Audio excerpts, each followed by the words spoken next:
Hello, everybody, and welcome to Web and Beyond Live for May 23rd, 2022. I'm Ray Sidney Smith. I am CEO of W3 Consulting and Managing Director of W3C Web Services, which provides affordable web and WordPress hosting, domain name registration, and other web related services, primarily for you, for small businesses. Web and Beyond Live is, of course, our weekly show about topical and timely small business digital marketing and related issues. Whether you're watching live or the replay or listening to the podcast, welcome. Feel free to ask questions in the chat in the comments section, and I'll do my best to answer them. You can always tweet at me at W3 Consulting on Twitter as well. And so, for those of you who don't know, last week was Global Accessibility Awareness Day. And so, happy belated Global Accessibility Awareness Day. I bring that up because it's so important for people to recognize that 1 in 4 people on the planet at some point in their life will identify as having some level of disability or have some kind of impairment. And when we talk about digital marketing, everything you do for accessibility is actually good for Google. And what's good for Google is good for bringing traffic to your website. So there's actually a monetary interest in being accessible with regard to all of your both website and email and social media content. And so adding that alt text and making sure that you describe images and video in your social media is actually really positive for being able to drive more traffic to your content. And so this week, what I wanted to do was to cover a kind of mixture of different topics. I wanted to talk about Google launching their My Ad Center and talking a little bit about how that affects you as a small business and the things that you can do to overcome some of those pieces. I also wanted to discuss the new timed emoji reactions that YouTube is bringing out to the system, and I'm hopeful that that will come out to most people soon, and hopefully having timed comments, which would be really, really helpful as well. I wanted to run through the 5 essential marketing lessons from the sharing economy article that I picked up from the Marketing Insider Group. I think they're really just good touch points for us all to think about as business owners generally, talking a little bit about accepting and managing recurring payments and my suggestions around that. There is a report that I picked up called the Shopper Story 2022 report. It's on consumer trends and the future of commerce. It was put out by Criteo. I think that's how they pronounce their name, or Criteo. And so I wanted to walk through that report with you all as well today. So let's get into it with regard to Google launching their My Ad Center. And so the idea here is that My Ad Center will, in essence, give you more control over your ads that are being displayed across the various Google properties. YouTube has given you more control recently, and now we're going to see more and more control coming to the rest of your Google experience, which I'm really, really excited about. And so if you kind of follow along, what you do is if you go to any search that you do or anywhere that ad surface is going to be on Google now, you will, in essence, get a little three dot icon, and the three dot icon gives you the ability to go ahead and drop down, and you'll see now that if I do this search for Rothy's men's shoes and I see all of the various shoes that they have available to me, you can see the ads section on any given search page, and it's labeled, it says ads. And then when you click on that three dots, whether you're on desktop or mobile, now you are seeing a little card that gives you the option to go ahead and toggle on or off ads from this particular brand. And so if you see a set of ads that you don't like, you can go ahead and turn that off. Even further than that, which is really great, you can go to your ad center, and you can do that by going to add ads, plural, ADS, ads settings, again, plural, SETTING, s.google.com, and you will be taken to your Google Ads settings. And I know it says Google Ads settings in the logo, but the URL itself is pluralized. So it's ads settings .google.com, and a little confusing there. But if you scroll down now to the bottom, you'll see a section that is about sensitive ad categories on YouTube as well. And so as I said before, YouTube kind of brought this out in beta first, but if you scroll up from here, you'll see all of your personalized ad settings, and you can turn those on or off as you need to. But don't forget to scroll down here to the bottom, where if you click on here, like this button that says see fewer, now you will see fewer ads for a specific category. And the categories they so far have for YouTube specifically is alcohol, dating, gambling, pregnancy and parenting together, and then weight loss. So you can say, I don't want to see any of these ads. And so you can just basically click on the see fewer, click continue, and then it goes ahead and turns off that kind of ad for you. And if you want them to be back on, you just go ahead and click on the allow and allow again, and it'll turn back on that category for you so that you'll be able to see it. I just think this is really good for consumers to have more control over what kinds of ads they see. And I mean, I know for myself, I don't want to see dating ads on YouTube. I don't want to see particular brands across Google Ads altogether. Now I have more fine-grained control over that. However, like with anything, the more control that consumers have, the more difficult it's going to be for you to be able to go ahead and get them to pay attention to your ads, and it gives them the ability to go ahead and block your ads if for some reason, they don't like what you're putting out. So one thing to really, really consider is to make sure that you're educating your audience over time about these kinds of ad controls and say, hey, if you don't want to see our ads, go ahead and block us. You can go ahead and click on three dots and block us. And I think that's actually really positive. As a business owner, I don't want to spend money on and toward people who don't want to see my work. So you're opting in to see this content right now. And if you do not want to see it, then unsubscribe, right? And there's an unsubscribe button on YouTube and on Facebook and other places where you can unfollow and so on and so forth. Like, feel free to do that if you don't want to consume my content.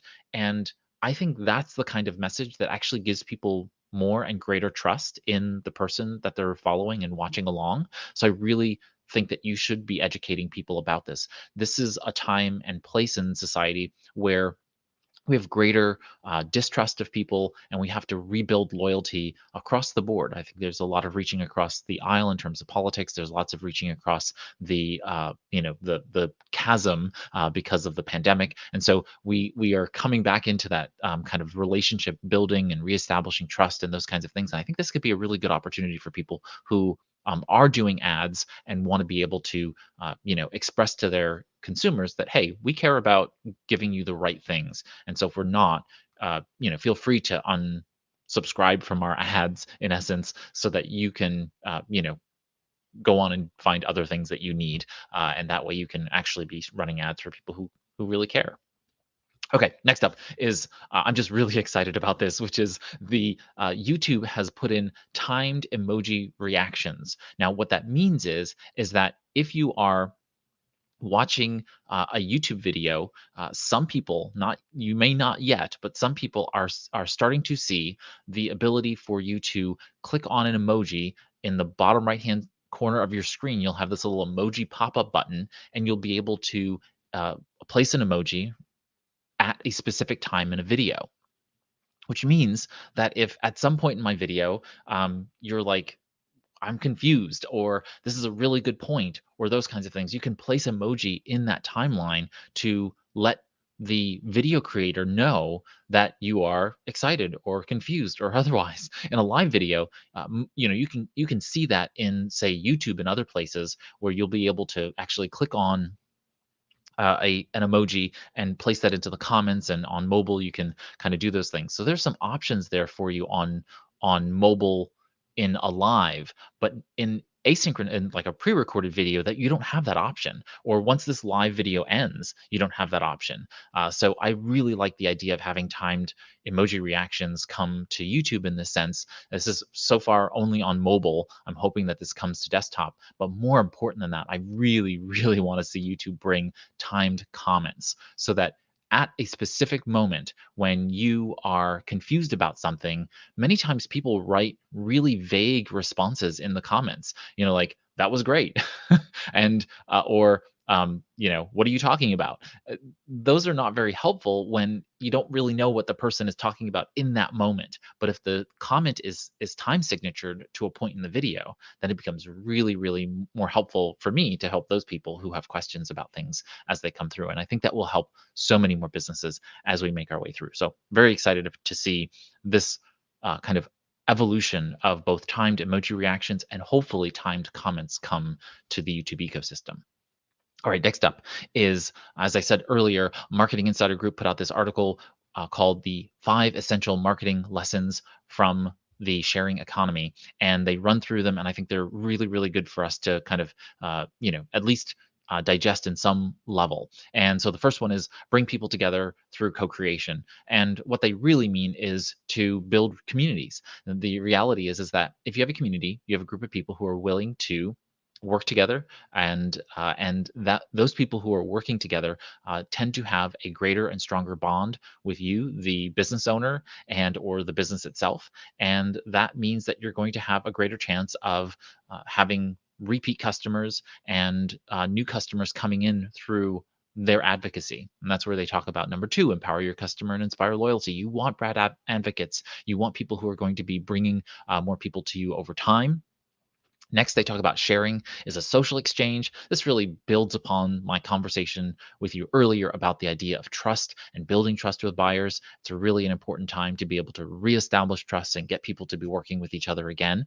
And user feedback they're talking about regarding crafting a perfect website. I think that this is one of those cases where it's really difficult to build great websites today in a DIY capacity. But at the same time, if you can get feedback from your audience on your website, then you're going to get, uh, you know, you're going to get really close. And so I really find that consistently asking people who visit your website what their experience was, what their challenges were, and it doesn't mean that you have to respond and change everything based on what they are saying. But if you start to see patterns and you recognize that there are actual issues on your website, fix them. If you have 6 or 7 clicks to get to everywhere you need to go on your website, then that's going to be a reduced efficacy for conversions. So you want to really make sure that if somebody's coming to your website, they have an ease of getting from point A to point B being the thing you want them to do. And so if I get to your website through any landing page, right, that's any page indexed by Google that I can click on and land on your website, then that landing page needs to give me one additional click to whatever you want me to do. And if it doesn't, then that's a failing of the website, and you need to be able to re-archetype, optimize the website to give me that kind of control and perspective. And finally, it talks about building your business through community awareness. And I think this is, again, just an extension of number 1, which is co-creation and creating community. But the idea here is that these communities are hyper local. And I consistently talk about this. Starting a brand as a national brand is usually very difficult. And most startups who are doing that are VC backed, and they are doing some level of advertising, or they are SaaS software where word of mouth is going to spread very quickly in that sense. But most of you are businesses in a local environment, and why not take advantage of the home team advantage? That is, most people are tribal. They are going to, lend their, they're going to associate credibility with you based on the fact that you're in their in group, right? I'm here in Pittsburgh, Pennsylvania, and so if other Pittsburghers are like, okay, this business is here. Well, they're in my hometown. That means I'm going to trust them more than somebody, say, in Cincinnati or somebody in Chicago. It's just very, very likely that if you target locally, you can grow locally, and then you can always expand. Because once you've gotten a certain size, then people will start to trust you from that size, and then you can grow and grow and grow and grow. So don't think about taking over the world immediately.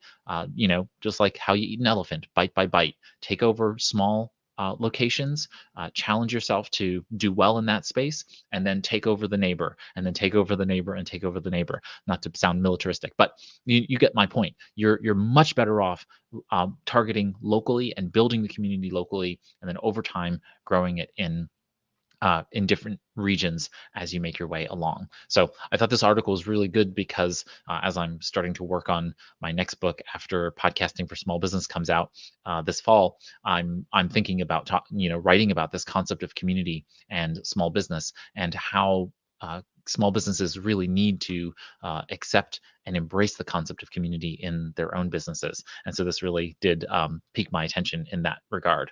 All right, next up, I want to talk about accepting and managing recurring payments. There's nothing better than a client that is paying you regularly, and they've put in either a credit card or their bank information, and they are just paying you on the regular, right? It gives you a stability in the business, and I think that as much as you can, or as many times as you can, think about productizing your business in a way that allows you to be able to have this kind of regular, dependable. Revenues is really important, and so this article was really interesting to me because it talked about doing and getting recurring payments set up. And so they talked about the two different types of recurring payments. One are recurring invoices, where you are consistently sending out a new invoice and that customer is paying against that invoice. And then, of course, automatic payments, where you have a payment processor that is charging a card or a bank information on the regular as well. Of course, the latter is better than the former, but it just depends on the nature and how you're doing, work with that particular client. And so, this particular article just gives some basic rundown of some of the good things to think about, which is to offer good payment methods to your customers. I think it's really important to give as many different options for preferred payment from customers as possible, within reason, right? You don't need to be able to do all payment methods, but at the same time, you want to be able to give enough different types of payment methods. I call this "help me help you take my money." If you help me help you take my money, then I am much more likely to go to you and spend money with you. And what most businesses do is that they limit the ways in which they help their consumers, their customers, take their money. They then limit their purchases with those businesses. And so it's not like you have to start taking Bitcoin tomorrow. That's not really what I'm advocating for. But really giving the options of even just being able to take a check and doing an ACH payment through the website for recurring payments is much more helpful than saying, okay, we only take credit cards of these different brands, and if you can't, then you can't pay us. That would be less than desirable. So just keeping in mind all of these various options that are available to you are helping your customers have more convenience. And the more convenience they have, then the less cost actually comes into play with a lot of these kinds of purchases, because it's just saving them time, and time is money. They talk about the idea of storing and securing customer information. In general, being able to do PCI compliance and all of the various compliance around customer information for purposes of payment, it's just way too difficult for most small business owners. So absolutely use a third party to be able to do this, that knows what they're doing and that you could trust. We particularly have used Wave Invoices. It's free on its surface, and it just charges you a per transaction fee, usually something around 30 or 60 cents or something like that, and then a percentage, somewhere between 2.7 3% per transaction. And then they're handling all of that, and so all of the compliance stuff, all of the data is being held with them. You have control over your customer relationship, but you don't have to worry about all of that stuff. You should absolutely talk to your bank, talk to your credit card processor if you already have one for in-store retail purposes, and that therefore they can go ahead and expand that service to online. Most have an online system, but just make sure that their monthly fees, their per transaction costs, and their processing fees are not robbing you of a substantial amount of your revenues per transaction. It's really, really important to kind of keep that in mind. Then we come to the payment schedule and communicating with your customers. And of course, a payment schedule is really, really important. Some bill weekly, some bill monthly, some bill semi-annually, some bill quarterly, some bill on an annual basis. So make sure that you have the right terms for that recurring payment developed for that client. Some clients who just pay me once a year, they don't want to have to deal with the constant payment schedule, so they just do that one payment per year and call it a day. Some pay on a weekly basis because they have to be very careful of cash flow and also the changing nature of the work that's happening. And so we have all of those options within Wave to be able to do that. And so we go ahead and do that. We actually charge and use what's the name of the FreshBooks for part of our billing for one of our subsidiaries, and so we actually do all of those things in that system. So, but it has all the flexible ability to be able to set the right recurring payments. And then, of course, communicating to customers is really important. So, making sure that your system is sending, say, customer receipts and those kinds of things on the schedule that they want to. So maybe they are paying weekly, but maybe they only want an invoice a receipt once a year, or maybe as a statement. So you can turn those things off and then just send them what they need at the end of the day. Maybe some of them want weekly payment, weekly email with an attached statement of work. So just make sure you talk to your customers and make sure that you know what they need so that they can get what they need for their bookkeeper or accountant or whatever the various regulatory compliance pieces are for them in that sense. So like I said, I tend to recommend people to Wave Invoices because it's just a really good platform for that. And but there are many, many other tools that are out there that have it built in, like 17 Hats, and FreshBooks has it, is a great tool as well. So, if you have any questions about recurring payment and how to really do that, let me know. PayPal even has it built in with subscriptions for those purposes. Okay, so in closing out, I wanted to talk a little bit about this um, the um, Criteo Shopper Story 2022 report, and just cover some of the highlights of the report that I kind of picked out as I was making my way through.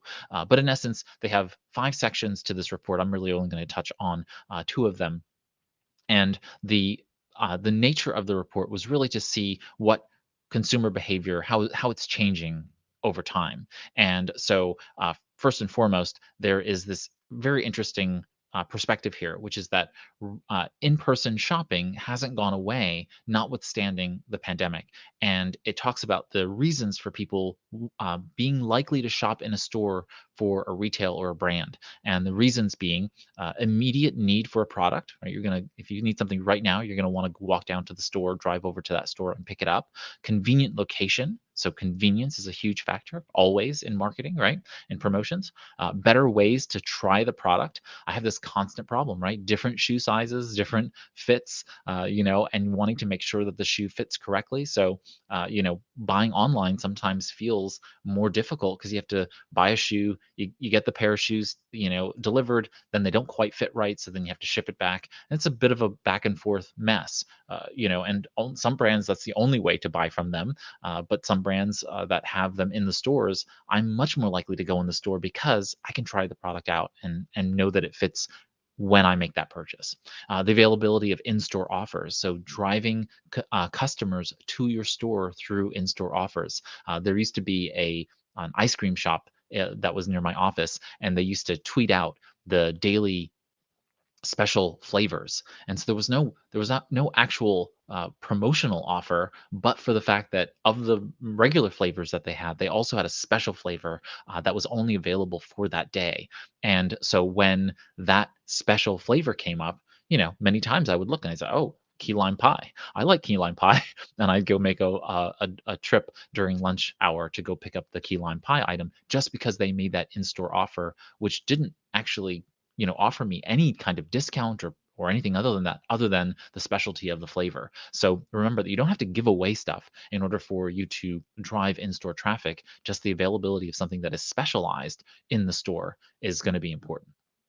Obviously, knowledgeable salespeople. If you're making large payments or large purchases of some kind, you want to be able to talk to someone and get that kind of feedback. I was recently in Lowe's or Home Depot or something like that, and had a negative experience because the salesperson was not knowledgeable, and I determined that I would just go online and do what I needed to do online because I could get that kind of information without actually being in the store. They're discouraging me from going into the store now because the sales person on the floor was not knowledgeable about the thing that I wanted to. So absolutely having knowledgeable people there, they're really it's consultative sales, right? It's someone who's there to guide you through that purchase process. And like I said, especially if it's a large purchase, I'm trying to buy a door, I want to be able to talk to somebody about the door and how it's going to be set up, how the jamb and the base and the sill is all going to be assembled. I don't want to speak to someone who doesn't know what they're doing. And so it's really important for me to, if I'm going to spend a couple $1,000s to several $1,000s for a door to be installed, I want to make sure I know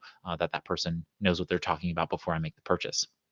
And then, of course, the novelty within the store. There's something very novel in the store, and many times I find that customization of the product is also novelty. So if you can go in the store and have them, opticians do this all the time, right? Having the ability to adjust the glasses or modify the glasses in some way, shape, or form. It's nice to go in and actually look at the different glasses and see the ways in which they can go ahead and modify the glasses to fit properly and those kinds of things, or being able to go in and have them customized by having your name put on it, or, inscribed or imprinted on the product, those kinds of things.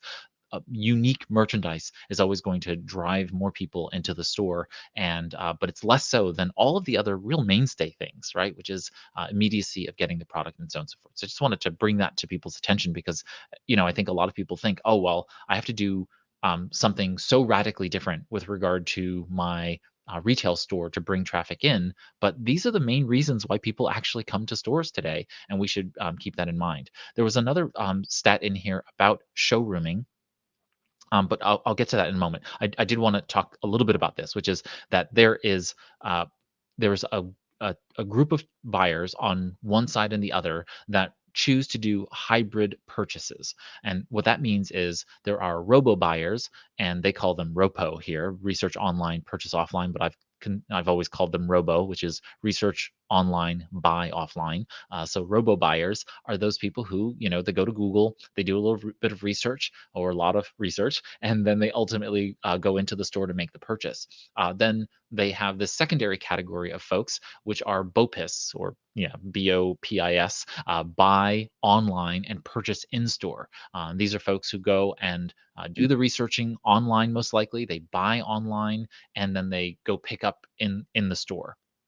And we saw a lot of this during the pandemic. I know I was doing a lot of online purchasing, and then I would, drive up, and they would have curbside pickup, and so that was really convenient, so that we didn't have to go into the store and interact with folks. And so this is becoming more and more prevalent as people have become comfortable with this kind of purchase path. So just keep that in mind if you're running any retail and want to be able to strengthen the amount of purchase that's happening from your e-commerce site by encouraging people to buy online and then pick up in store, which also means that if they make a minor mistake in the purchase that they've made, they can just open up the product, say, oh, you know what, this is not actually what I wanted to buy, and they can make that swap there, which means that your whole customer service and customer experience pathway is going to be, refunds, churn, all of those things are going to, of course, be, reduced in some way, shape, or form by virtue of that. Remember that showrooming still exists. People are still going to the showrooms, to showroom, meaning that they're going into the store, they're looking at the products, and then they're going home later to buy online. Now, remember that you can still do this, and be loyal to a brand. So many times I will, go to stores and look and shop around, but I really don't want to have to carry the stuff home, especially if I'm on work travel. So I will make sure that I have the information so that I can, when I get home, I can purchase it online and have it shipped to me. And so just making sure that you and your sales team facilitate people on the ground to make sure people know, hey, if you're not going to buy it today, no worries. You can actually purchase it now and have it shipped. Or, when you get home, here goes a link, maybe a little promotional offer for a percentage discount or free shipping discount. So when you do get home, that you buy from us as opposed to going to a big box retailer and purchasing it from them. So there are ways in which you can tie people back to the purchase process online, even if they leave the store without making a purchase immediately. Okay, and then I wanted to just talk quickly about the idea of the future of commerce, and what and how Criteo really talks about it. And they talk about it from the perspective of retail and brand websites, and that people want to go to these websites. They want them to be better, and I think it's really important to kind of take heed here, which is that customers are going to retail and brand websites in order to get information about things that they already want.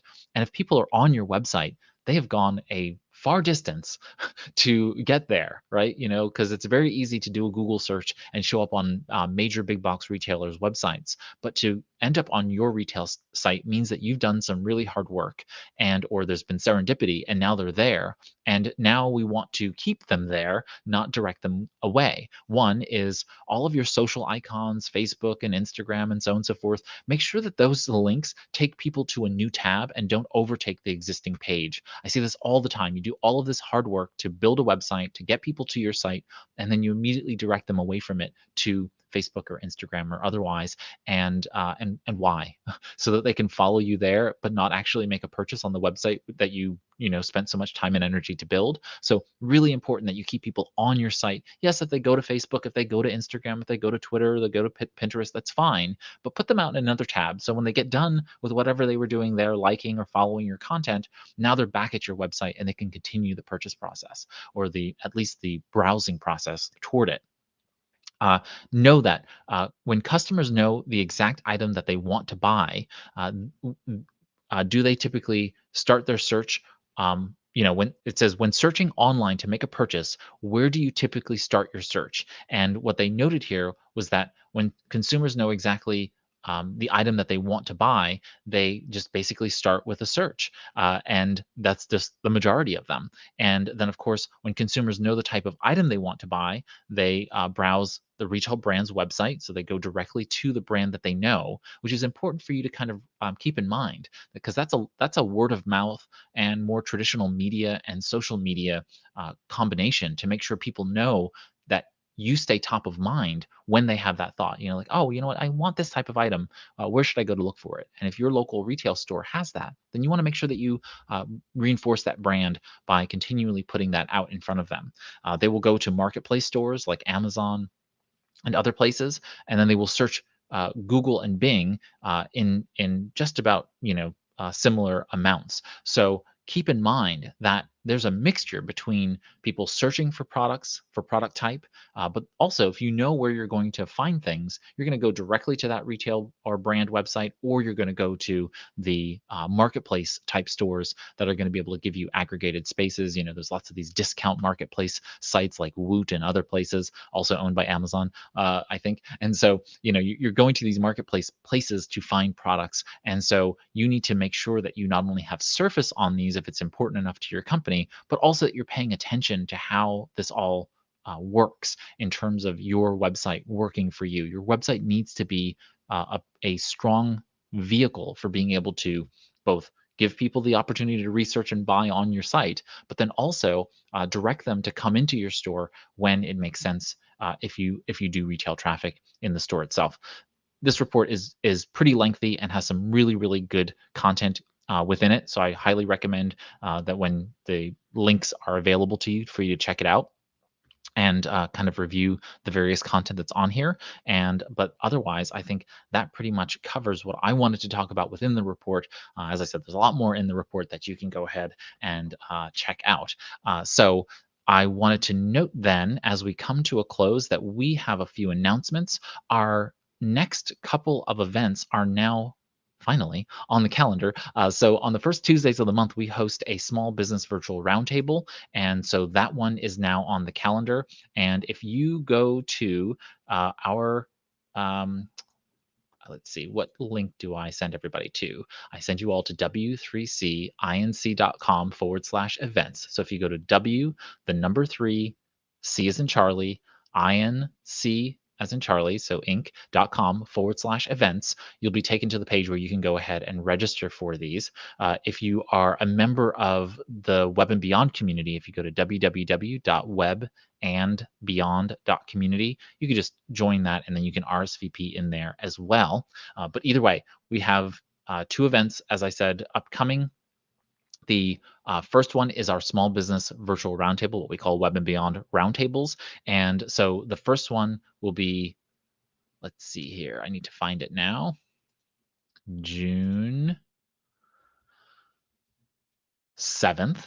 And this one's a little bit of a funky time because I have a conflict. We typically do it noon Eastern, but this one's going to be how to get media attention in the digital age. So talking about publicity, public relations, that kind of stuff in a digital context. And so that will be on June 7th at 1:30 p.m. Eastern, 1:30, so 13:30 Eastern Daylight Saving Time. And our first webinar for since this hiatus from it for Web and Beyond webinars is going to be an introduction to Google Analytics 4 for small business. So if you don't know, Google Analytics currently is running what's called UA or Universal Analytics. It is sunsetting in 2023.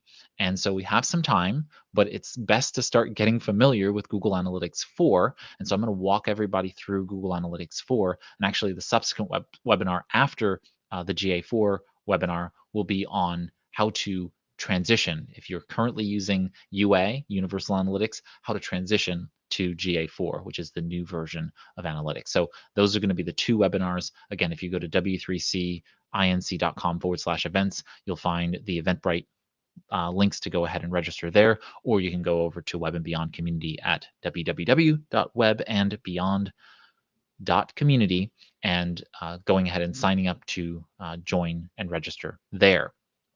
Of course, we have Memorial Day coming up on this Monday. So happy early Memorial Day. I'll be off on Monday for the holiday, so we'll be back on Tuesday at 11 a.m. Eastern for our next Web and Beyond Live. So we've come to the end of our time together this week. If you've enjoyed the live stream, feel free to click the thumbs up icon. Go ahead and subscribe to the YouTube channel or to wherever you're following and watching us. You may be on Twitter, you may be on Facebook watching us on either of those live platforms. So feel free to go ahead and follow us there for when we go live in the future. If you have a question, feel free to leave a comment or tweet / message me at W3 Consulting on Twitter or whatever the social is.